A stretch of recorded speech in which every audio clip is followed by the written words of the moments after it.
This is Dateline News and Conversation. I've got a great show for us tonight. Um, he's a good friend now. I consider him a friend. I've only recently met him, but he is a long-time musician and activist. His songs are very powerful and hard hitting. He is a prolific songwriter and singer. I'm happy to introduce him to you today, David Rovics, coming from Portland, Oregon. David, welcome to the show. Thank you, Regis. Great to be with you. Well, I've known about you for a long time because of a very dear friend of mine, Joan Livingston, who sends me emails and sends me links to your latest videos. Uh, she's always talking about you. So last week, I did a show with the Boston Community Church, and I guess you're kind of a regular with them, but you sang two songs. And I got in touch with you and I said, we have to get together. I got to do a show about you. So, what I'd like first to do, David, uh, I want to play the last time America invaded Russia. Tell me a little bit about that song before I cue it up. I wrote it soon after what they call the full scale war began in February 22, right? And it was, and I wrote it just to try to put this whole situation in a little bit of context. I mean, I had already written other songs about the coup in 2014 in Ukraine and about the corruption of the Biden family in regards to Ukraine. And I wrote songs of that nature many years ago. But with the kind of propaganda that was being, circulated on a possibly unprecedented level, although that word gets thrown around, of course, so much, but it was incredible. The propaganda in the entire Western media suddenly aligned and became indistinguishable from each other, whether you were looking at France or Germany or the US or Britain or Australia. It was just a wall of propaganda, all saying the same kinds of stuff about Russia and the Soviet Union, and all full of the same kinds of historical inaccuracies and leaving out massive parts of the whole historical narrative in order to create this whole kind of idea of Russia as some kind of expansionistic empire of a sort that it has never been since the fall of the Tsar. As is easily as anybody who's actually studied the history honestly of the past century can tell you. I wanted people to know something that I'm absolutely certain 99% of people throughout the Western world, certainly in the United States, are completely unaware of, which is that after the Russian Revolution, Russia was invaded by 200,000 soldiers from multiple countries, including the United States, Canada, and many other countries. That interesting stories, which I have never written about the Canadians who mutinied when they got there. But the fact is that Russia was invaded by hundreds of thousands of troops that were there to aid the White Army, which ended up falling apart under the weight of its own lack of a mandate, or lack of a popular base. They disintegrated, and the invading armies ultimately went home. But the Russian Revolution was a very threatening thing for the West, and and Russia was invaded by the West. So this is something that people tend not to know, and people really should know in the West.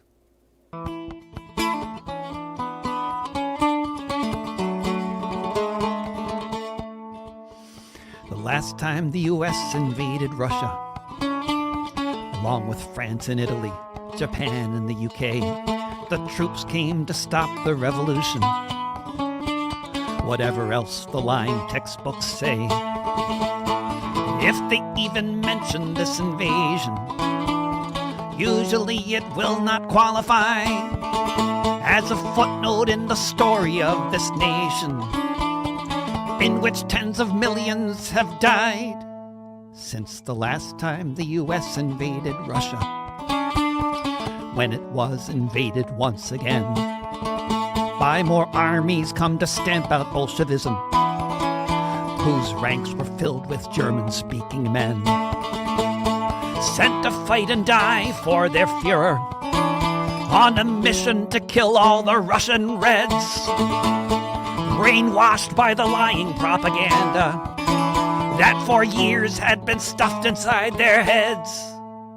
The last time the U.S. invaded Russia, armies came to stop this nascent state. They came from the west, north, south, and east. They came from across the Bering Strait. They came with tidings from the White House, from the men of industry, of course. Hundreds of thousands of soldiers made up this sprawling global military force. The last time the U.S. invaded Russia, it was an existential threat. When the armies came across the ocean, some people never can forget, such as most anyone from St. Petersburg, Murmansk, Crimea, or Odessa. There are still trucks standing by the road there from the last time the U.S. invaded Russia.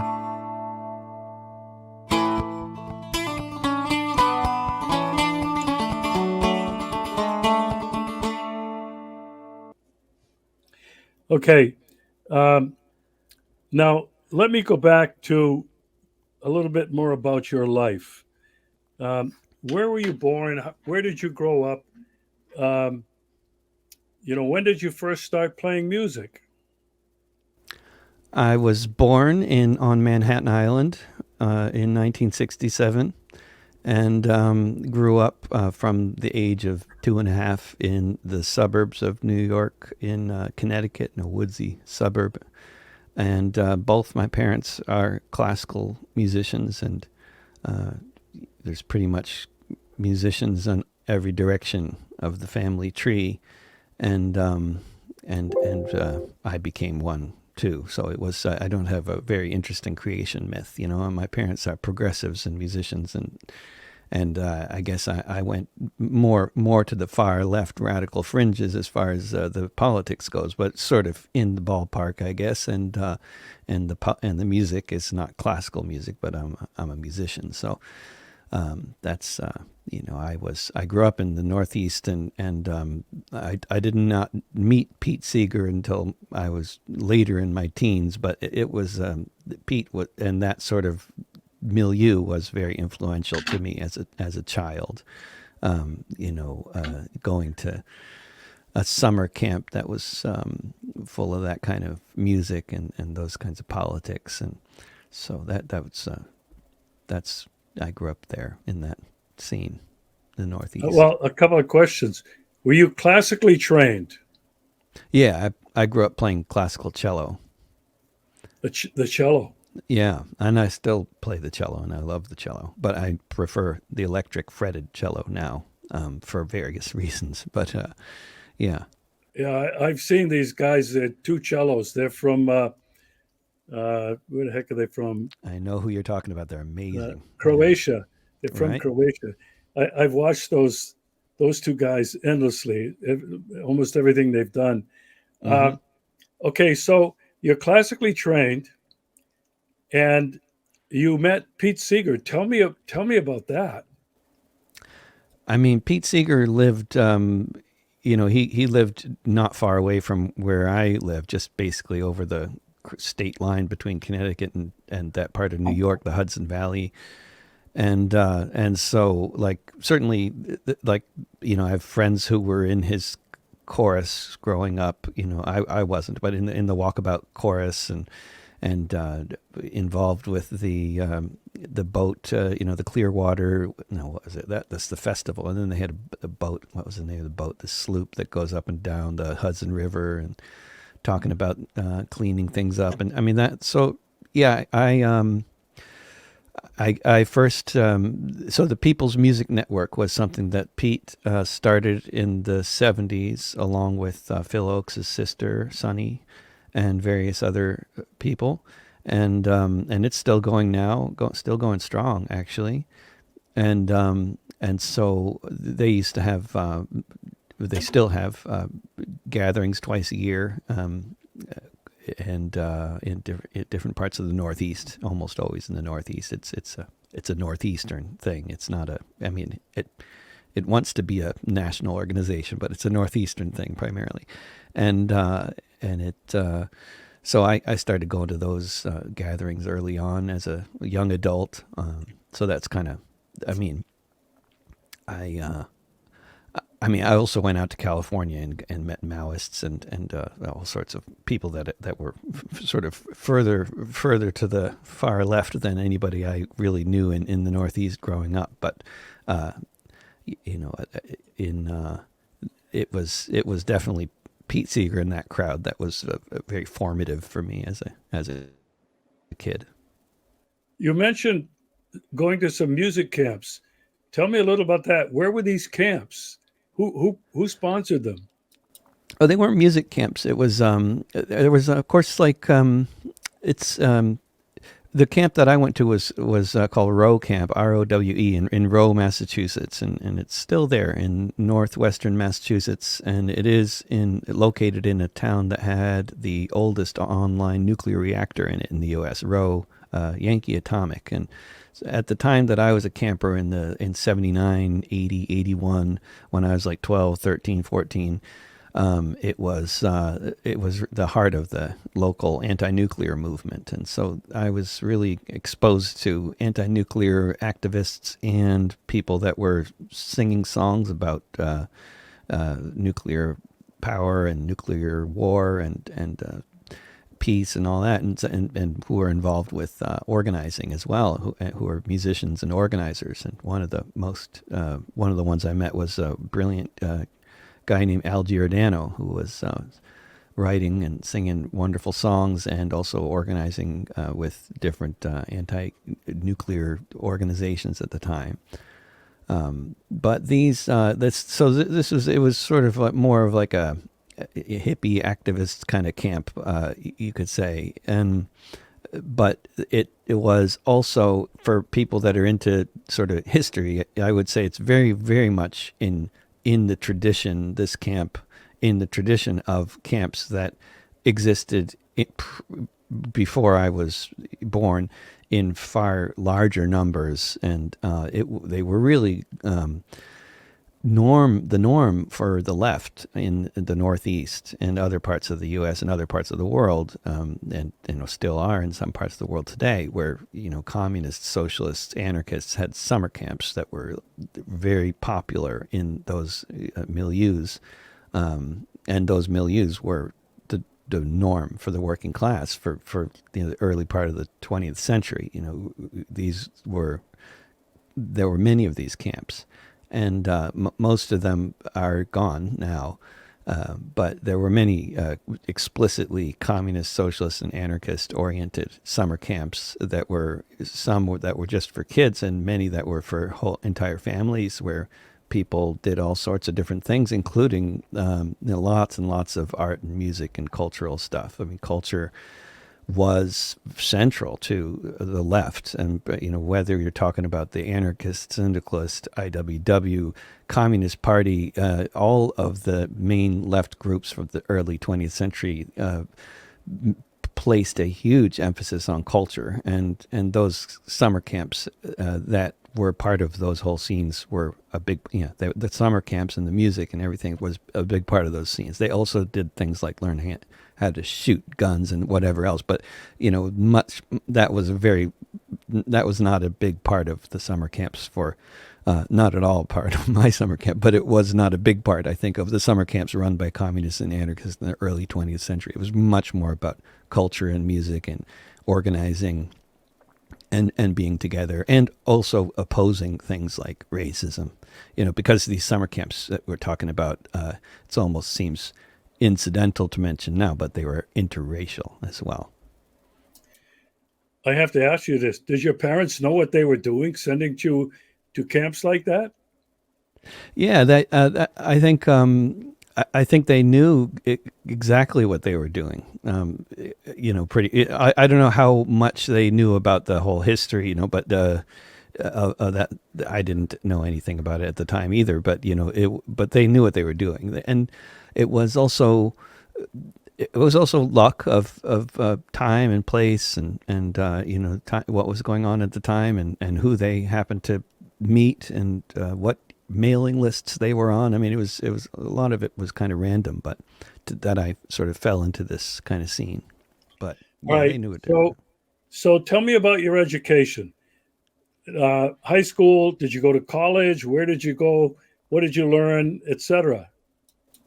Well, I was a very neuroatypical kid, and was really saved by a hippie elementary school that I went to called the Learning Community. I was not doing well in public school, but I went to public school in high school, and in Wilton, Connecticut, and then went to college for total of a couple of years at two different colleges, and dropped out of both of them to be a musician because I figured I could.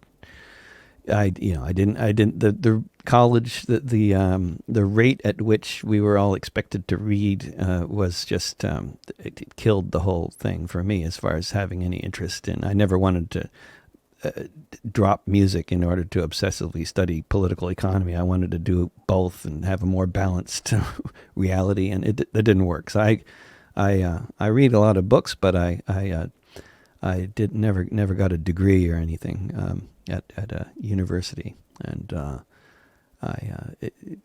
when I figured out that I wanted to be a performer, and realized that there was no point in getting a degree to do that. No, that's not how it works. That's fascinating, and it's really wonderful. So many kids are channeled into college, uh, and their parents want them to be just like them, get into careers as an attorney or a doctor or become a professional athlete.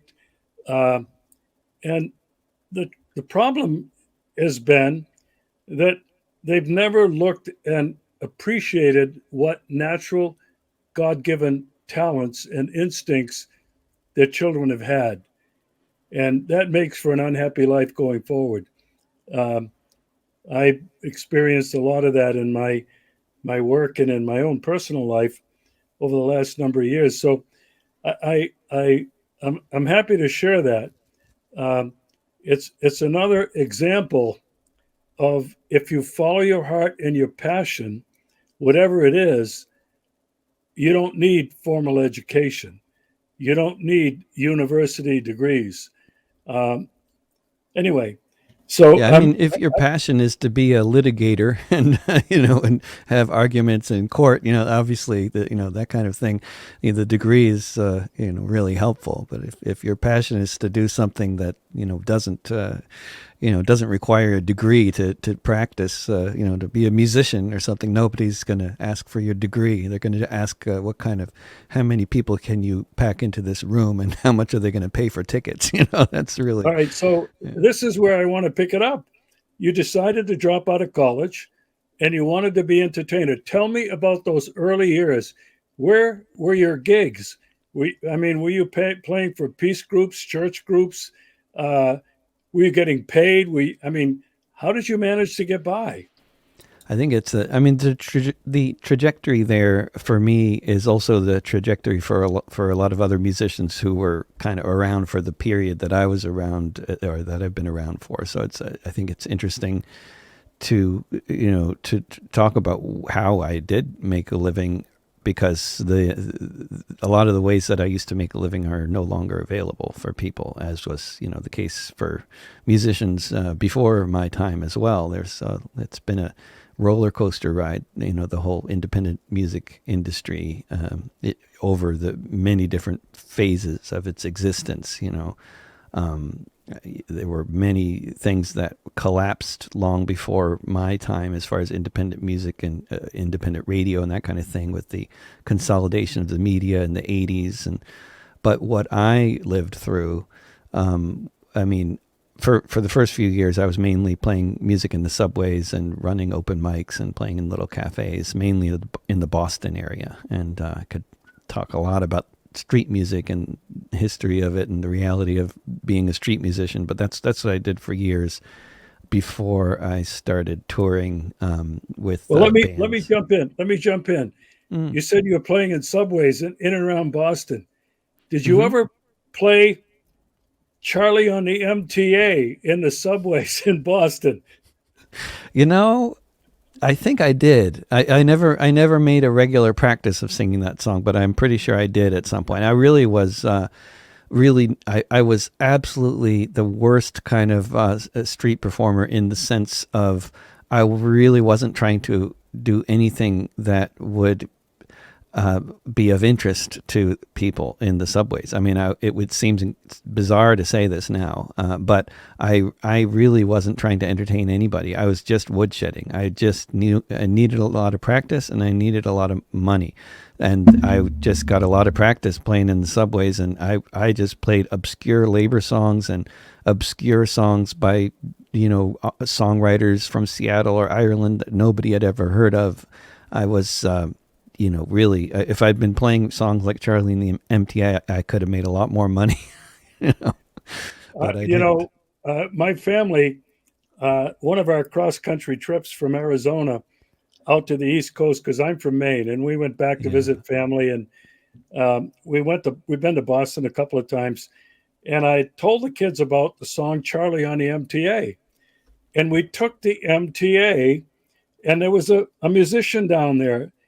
It could have been you or somebody like you. He made about $25 Uh-huh. uh, on that, asking for that one song, which my kids and I sat there and listened to. And then they kept saying, "Dad, don't be cheap. Give him more money. Give him more money." Great.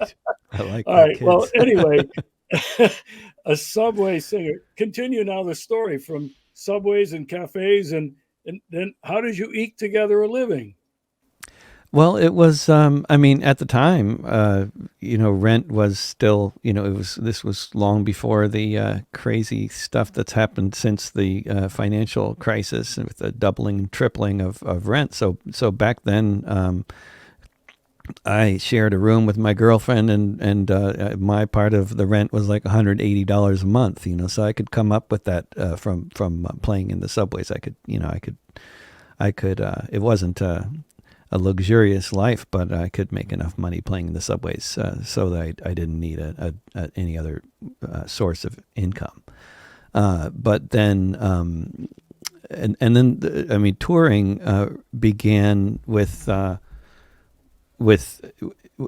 being playing with other with playing in a band. I mean, playing bass and singing harmonies with other musicians that I knew who were looking for that kind of thing, and.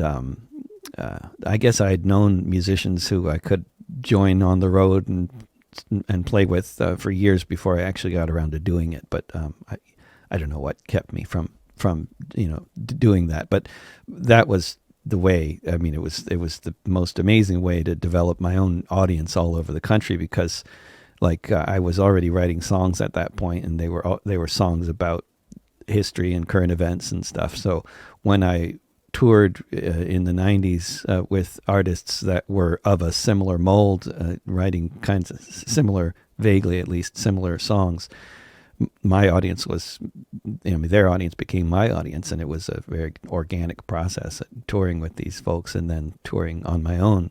It worked very easily, but also a big part of the reason why that was the case at that particular time in the late 90s, just for any younger people who may be, thinking, oh, I'll try that, that'd be great, please do. But the way it worked for me, and the way it won't work for anybody now, is in the late 90s and early noughties, there was this massive economy of gigs through universities, through student groups that had budgets in the tens of thousands of dollars every year to spend on having, having performers or speakers, or, come to their campuses, or renting a bus to go to a protest or whatever, but the budgets that were there don't exist anymore. Wow. Um, Boy, that's incredible.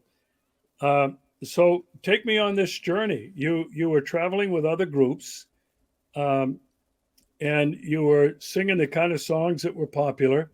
I do remember those years. I was in a university in the United States at the time, but where they did have incredible budgets to bring in musicians. The students were all caught up in the times, uh, and it became very popular. Uh, I'd like to know now about the rest of the journey. When did you break off on your own? Oh, well, I was only touring actually for like a few years on and off with other as a bass player and harmony singer and stuff, opening act with other folks. And then in 1997, I think it was when or six, somewhere around there, was when I started, when I organized a tour for myself, just as a solo performer. And then that's what I've been doing since then. And sometimes often taking one other musician on the road with me, which is about as grandiose as the whole thing gets, as far as my audience and budget and that kind of thing. I've never figured out how to tour with a band. I've never been never had that kind of audience or made that kind of money that would make that really feasible, unless they were all punk kids who didn't mind not making any money. But I've never wanted to exploit other musicians like that. Well, I know what it is to have to try to travel around the country without any money. I did that many times with two of my films, The Ghost of Jeju and 30 Seconds to Midnight. I had to go around and ask peace groups, church groups, libraries, uh, Quakers, individual people who had agreed to host a screening. Did you pretty much have to do the same thing? That's how it, see, I mean, basically, if we're talking about any time sort of post 2006, then yes. But prior to 2006 or so, there was this huge economy on college campuses that no longer exists. But if you were plugged into that, when it wasn't hard to get plugged into, then what I was doing from the late 90s until around 2006 was I made by far most of my money playing on college campuses and getting paid fixed rates like $500 or whatever per gig, to and then selling CDs on top of that. And so then all the gigs that you're talking about, like for a Quaker group or for a local peace group or something like that, those often were wonderful gigs, but in terms of the audiences and they often were not wonderful gigs in terms of the money. But at that time, for me, the money didn't for those gigs wasn't so crucial, because there was this huge economy on the college campuses that I think really would be hard to overstate what an impact that economy had on the number of artists and traveling speakers and filmmakers and so many other people who were able to do quite well just by taking advantage of the money that was out there with the student groups. When that fell apart, and we were left with just, the sort of local, Quaker group and the local peace group and that kind of thing. That it became much, much harder. And of course, I regularly meet people like you who are traveling and with a film, who talk about the fundraising they had to do in order to do the tour, which is how it is now, which seems so completely crazy to anybody old enough to remember how it was 20 years ago, because you would do a tour and make money. You didn't raise money in order to do a tour. You toured in order to make money and in order to promote your work. I've got to ask you this. Do you have to raise money? I know you've toured the world several times. Did you have to ask people for support to travel? Because I know there's no really money to make. I used to offer copies of my CDs for a donation so I could get to the next town. And I traveled across the country doing this. I never traveled around the world doing it. I begged for money to be able to travel the world to make the films. But so how do you support your your your many tours around the United States and internationally? How'd you do that? So there's different at different points. I mean, it's like, sort of like for me and so many others, you're reinventing your career every few years, depending on the new circumstances that are thrown at you by the capitalist system. But and the tech platforms and everything else. But basically, the way it used to be, the touring more than paid for itself. I mean, I made, actually when I was in my early 30s, I might have actually made upwards of 6 digits on some years. I mean, it was a very, I made good money. I mean, I was doing 100, 200 gigs a year. Each one of them was paying $500. I mean, you can do the math. That was what it was like at that time. And some of the gigs paid more than that, and when you're just driving all over the country in a big, that's how I did it, out of my van or out of a car. So I wasn't flying all over the place. I didn't want to be. I just wanted to travel all over the U.S. all the time, and that's what I was doing. And but then when the college gigs fell apart in 2006, suddenly I was making like less than half the money that I had been making, but there was still enough. I could still actually make money and tour, so I continued to do that. And then when that actually changed was in 2013, when Spotify started their free tier, which I didn't even realize at the time, but I discovered that what had happened, and my audience is largely youthful. And suddenly I was no longer selling CDs. So suddenly, from one night to the next, basically, I was suddenly no longer selling CDs. So that was half my income gone all of a sudden in 2013.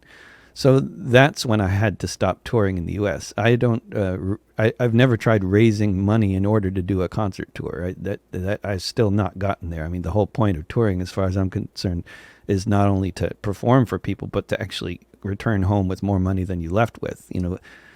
As a filmmaker, it may have been different for a long time as far as that goes. But as a live performer, I think it is still possible to make money and perform for relatively small audiences, but not in the United States anymore. For me, it only works in Europe and Australia and Canada, but Europe, they have 100 times as much funding for the arts as they do in the U.S. And the way that works and the way that, sort of evidences itself is, I could tell you all sorts of stories about that, but basically it is still possible to tour and perform, explicitly for left groups playing left-wing music in Europe, just like it used to be in the U.S. But I can't do it in the U.S. anymore, and I feel terrible about that. It's been 10 years since I've done a tour in this country, an extensive tour in this country, and it's just so sad. Let me ask you this. Have you ever been to Russia? Never been to Russia. No, the furthest east I ever got in Europe was Romania. You talk about governments in Europe, I don't know about Australia, but having lots of money for the arts. Russia has lots of money for the arts. And I have reason to believe that your music and your story would resonate with a lot of people here. So you need to put Russia on your bucket list. I'd love Now, to. well, you've got an invitation uh, and some connections to help you get around. But I don't want to get diverted onto that. Now, I want to talk about. Um, I've been to your YouTube channel. You've got several platforms. You have a website. You're on Twitter. You're all over the place. But the thing that I noticed, you've made all of your material free. People can go there and download all of your songs if they want. Um, that's not very capitalistic. Yeah, and that used to be there used to be something exotic about giving away all your music for free, and now we all do it involuntarily. If you want to have any kind of distribution, you're going to be distributing your music to all kinds of corporate music streaming platforms where there is now a free tier, like with Spotify, where most people in most of the world, I think now, get their music is through Spotify, and it's all free for everybody. But before that, before 2013, when everything became free for everybody, with advertising, I used to, and still do, give away all of my recorded music. At the time that I was doing that, the idea of doing that seemed, didn't make sense to a lot of people. And I think now it makes a lot more sense to more people who understand the value of actually having fans, and having people on your email list. There's so much nowadays with the deeper understanding that most people generally have of the value of data.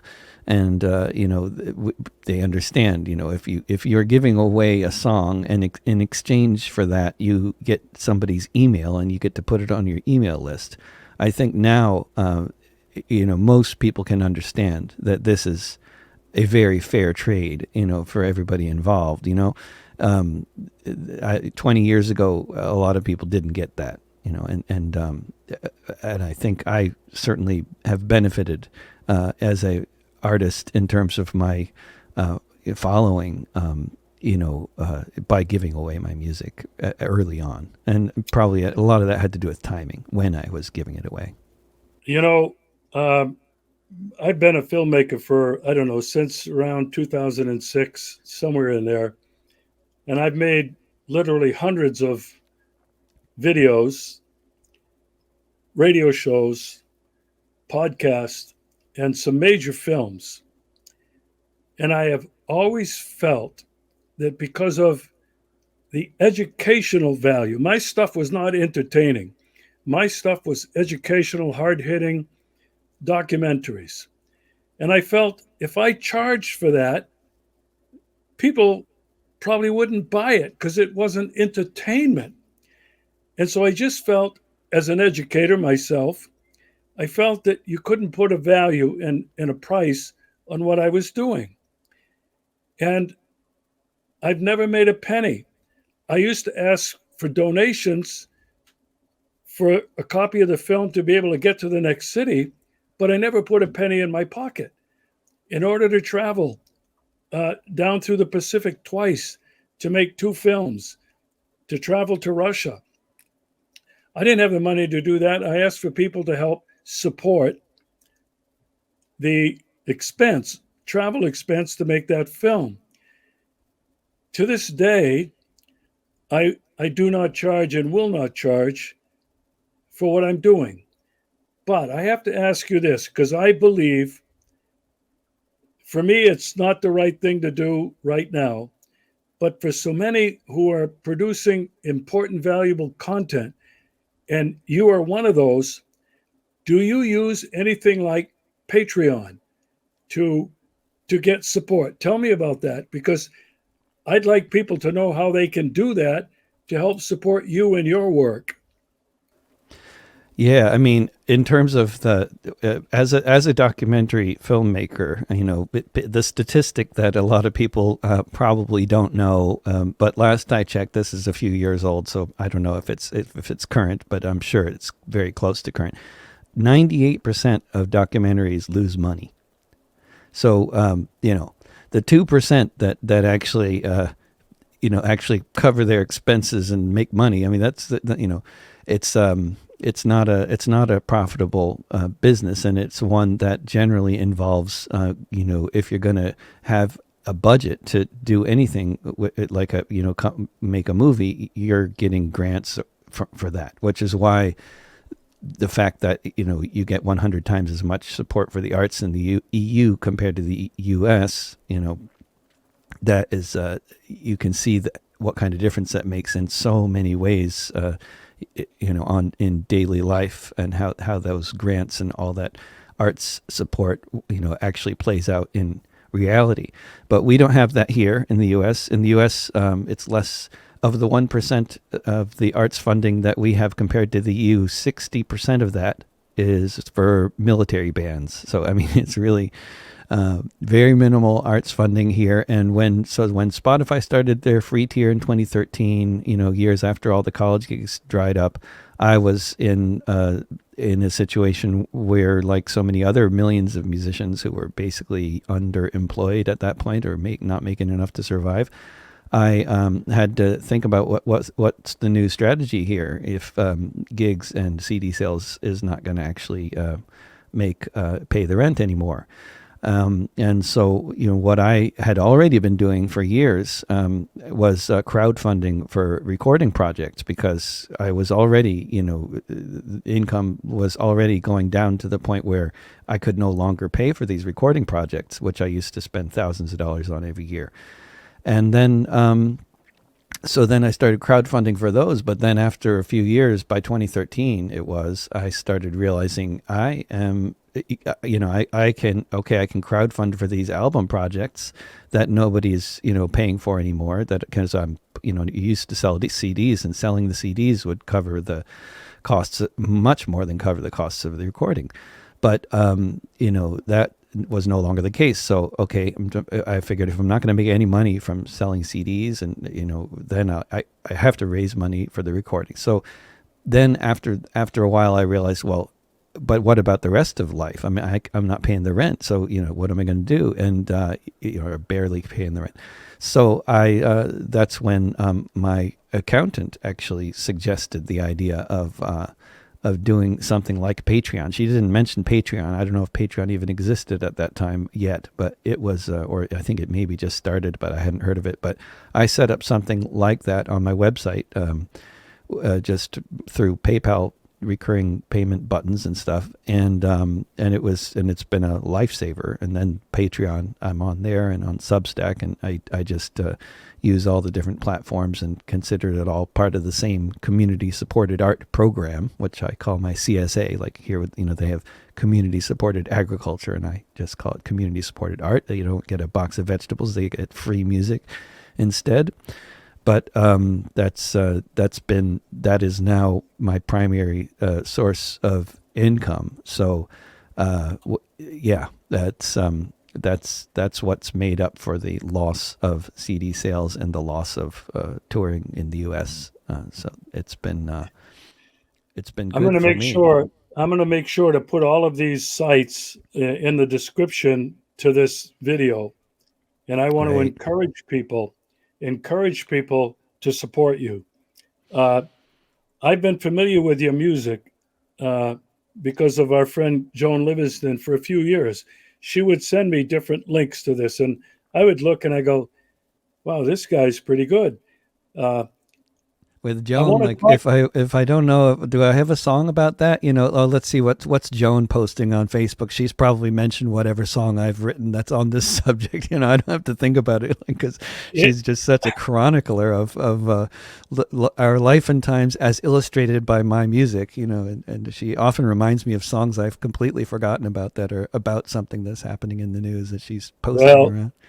I love that woman, and for a number of years she's been wonderful. But let's talk about now the genre, the type of music that you make. I, I'm not a music critic. I like different kinds of music. I've been very interested now in symphony orchestra here in Crimea. When I was in Yeah. America, I never went to a symphony, uh, but we have season tickets, and I love it. And I don't understand if they're singing in Russian or what. It doesn't matter. Music is really universal. But Yeah. what type of music would you say that you make that is your specialty? Before you answer that, I want to say I think you've been on top of current events for years and years and years. Go ahead. Yeah, and when you mention symphonies in Russia, and I mean, when I was in a symphony as a kid, just the Rimsky-Korsakov and being immersed in playing Rimsky-Korsakov while you're in the middle of the cello section. I mean, it was just amazing, and there's nothing like being in the symphony. The sound is amazing. I found at the time. It was you just feel it in your bones, and there's so many amazing Russian composers. I've always been drawn to them: Tchaikovsky and Stravinsky and Rimsky-Korsakov. But the genre thing, I mean, you know, in the past 120 years or so, since the invention of the corporate music industry, which started with Tin Pan Alley and sheet music, and later evolved into records and radio and all that, and became a big multi-billion-dollar industry.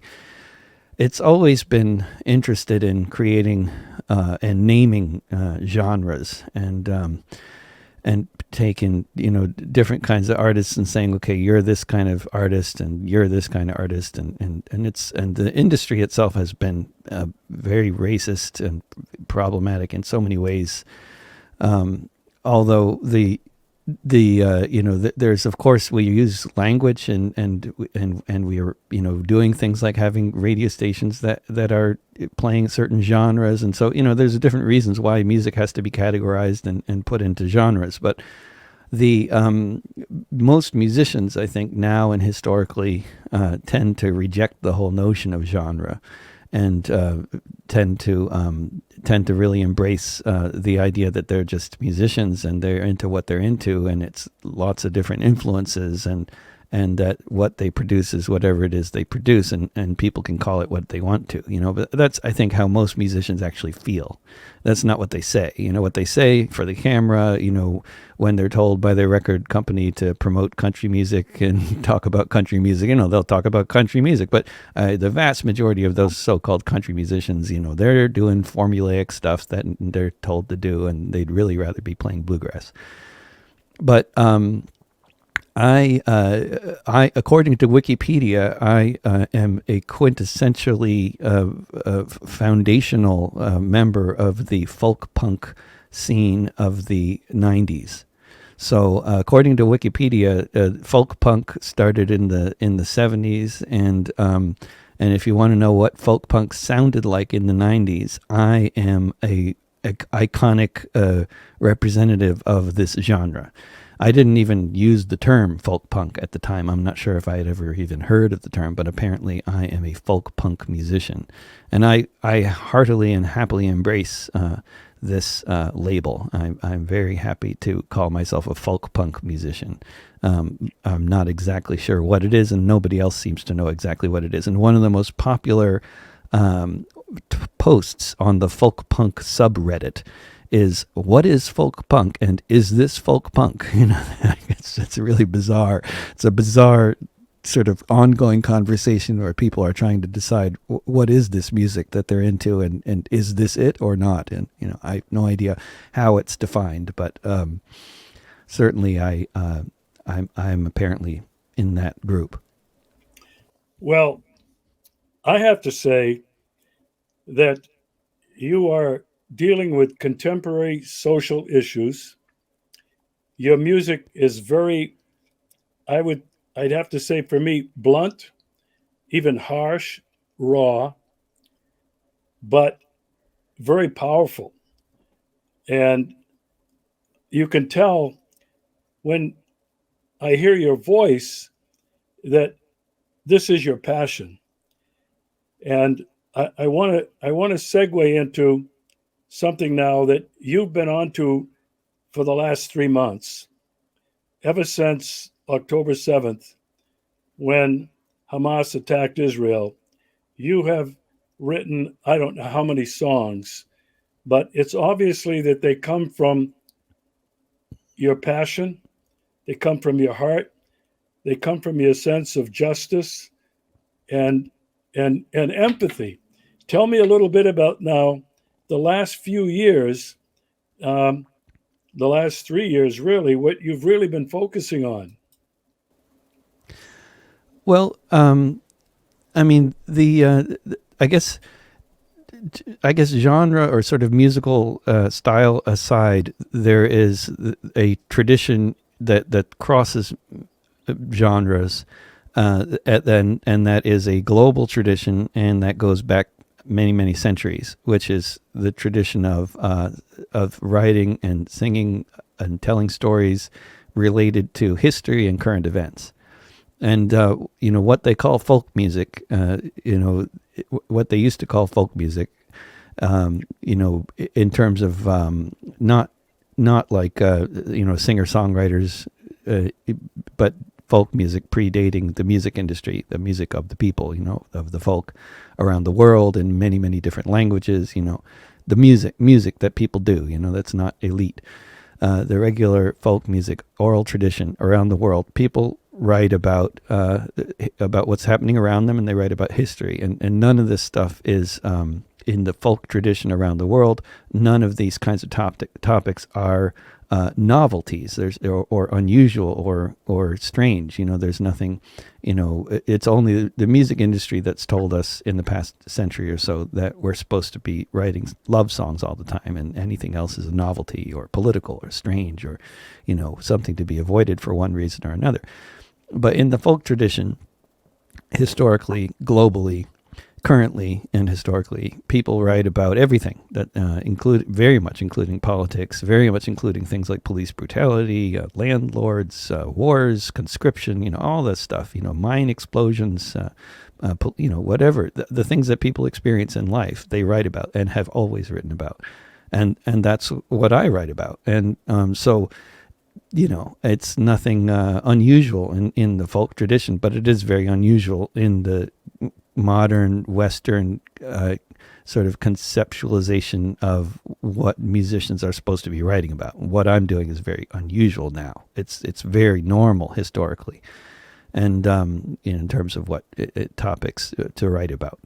And what I've been doing since I've been a songwriter since I was young is I've been writing about history and current events. It's as well as I've written about enough love songs probably to fill maybe one album, but I've written enough songs about history and politics to fill many dozens of other albums, and I've recorded dozens of albums with these kinds of songs.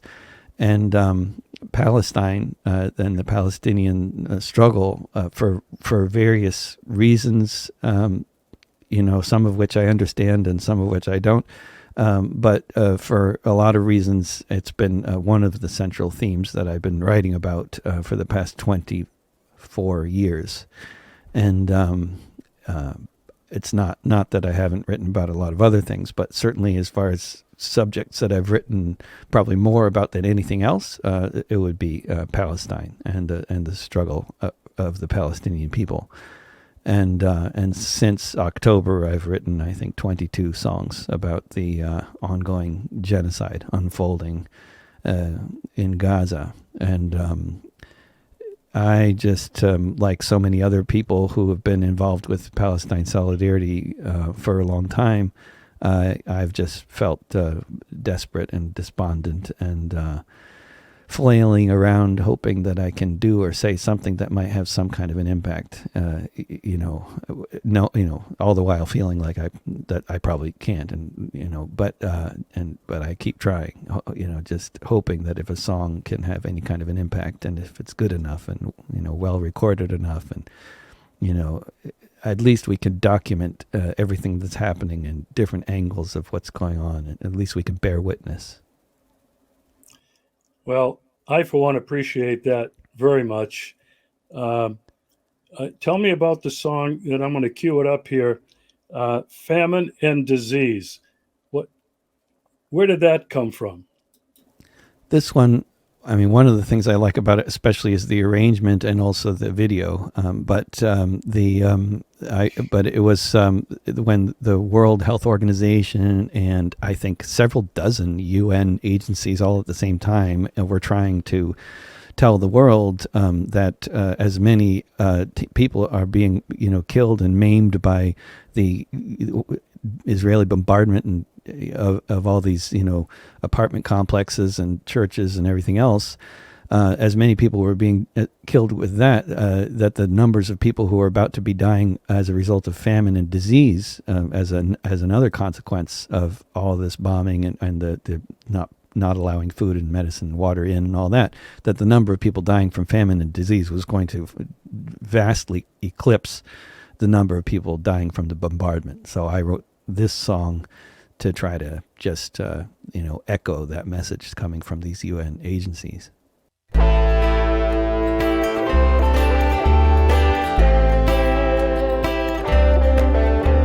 the places they report it, if you listen to the news, you'll hear the press conferences and the words they choose to describe the facts on the ground. In the Gaza Strip, you can hear the measured freezes, see the trembling lips, uttering words so rarely spoken, eyes open wide as one official after the other speaks of genocide. From the head of each department, you can hear the powerless pleas. The next wave of the carnage will be famine and disease. As the fighter jets rain missiles down from way up in the sky, as the tower blocks collapse with each mission that they fly, as the hospitals are targeted along with everything, as the cameras show us the apocalypse they bring. With no buildings, with no homes, when no structure remains, once it's all been leveled by the ships and tanks and planes, every medical practitioner around the earth agrees the next wave of the carnage will be famine and disease. As the Congress writes a blank check to facilitate the slaughter, Biden says he told them to let in the food and water, but they're not, and nothing happens but more destruction everywhere. White phosphorus burning, any skin exposed to air. Actions making clear that annihilation is the Israeli regime's plan for the Palestinian nation. If you survive the bombings, you don't burn or freeze. The next wave of the carnage will be famine and disease. Across the world, from Yemen to Algeria, militias on the move. From Lebanon to Syria, while on the Gaza Strip, if they have a working phone, they're trying to tell us all, don't just leave us here alone. Don't look away as this happens again, while this world still has Palestinians, because for all these refugees descended from other refugees, the next wave of the carnage will be famine and disease.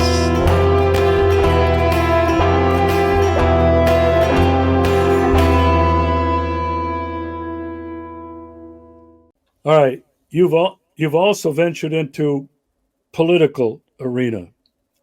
You've got one, and I want to play it tonight, about Joe Biden and corruption. Tell me about that song, because I absolutely loved it. I mean, it's just one of the things that's just constantly so bizarre ever since I wrote the song and before I wrote the song. Is the number of people who watch MSNBC, who are just kind of brainwashed Democratic Party bots, who don't seem to be capable of any kind of critical thought or analysis, who just swallow the line, sort of unquestioningly that there's just no story here. The fact that the guy who had been at the time the son of the vice president of this country was being paid $50,000 per month to be an advisor on a Ukrainian corporation board. He knew nothing about Ukraine. He knew nothing about running a gas company. There's absolutely no skills that this guy had that would possibly warrant him being paid $50,000 per month. But there we are. Hunter Biden was advising this Ukrainian corporation, getting paid $50,000 per month, and he's the vice president's son. And we're not supposed to think that there's anything corrupt going on here, or that there's any influence peddling. I mean, it's just completely preposterous, and that's just one of so many completely preposterous aspects to the whole thing. When it comes to the Biden family, their corruption, and their connections with Ukraine.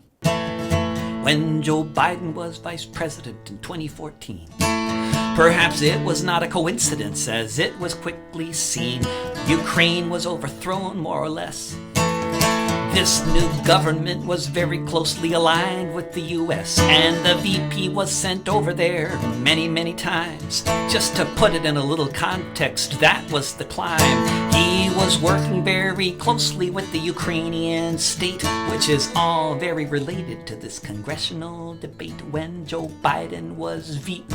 Hanging out in Ukraine, perhaps there is someone who could help to explain why when his son Hunter was kicked out of the Navy, how he wasn't riding a train made of gravy when suddenly the young man had a corporate job. I guess that could have happened to any other Georgetown slob.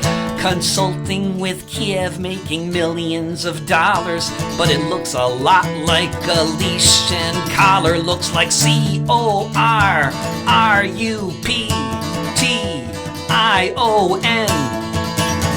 This is the Ballad of Delaware Joe and Kiev's Hunter Biden. Now it's only circumstantial evidence, but it's increasingly hard to sit on this fence. It could be that there isn't any smoking gun, but when the U.S. Vice President's son makes twice as much money as his father was paid, it sure sounds like Hunter would have made the grade to lobby for a foreign power. If his last name was Trump, he could have worked in Trump Tower. Looks like CORRUPTION.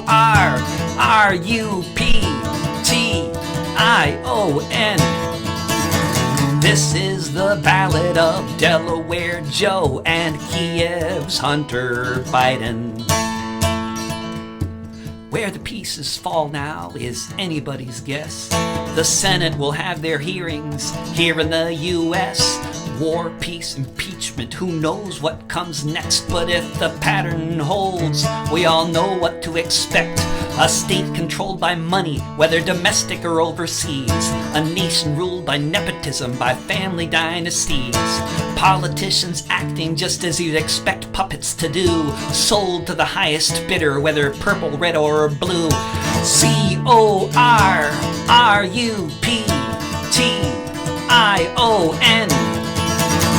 This is the Ballad of Delaware Joe and Kiev's Hunter Biden. CORRUPTION.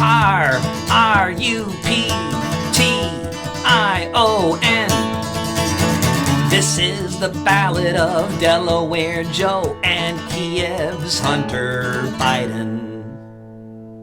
I've been following this scenario. I've lived here now for 4 years, but I first came here in 2016, and I've been following the coup d'etat in 2014 in Ukraine, and Joe Biden's direct involvement, Victoria Nuland, Jeffrey Pyatt, John McCain, Lindsey Graham, the whole crowd, and it's all on YouTube. There's no denying. It's all on YouTube. They were there in the square. I mean, during the protests, Victoria Nuland and all those people, they were right there.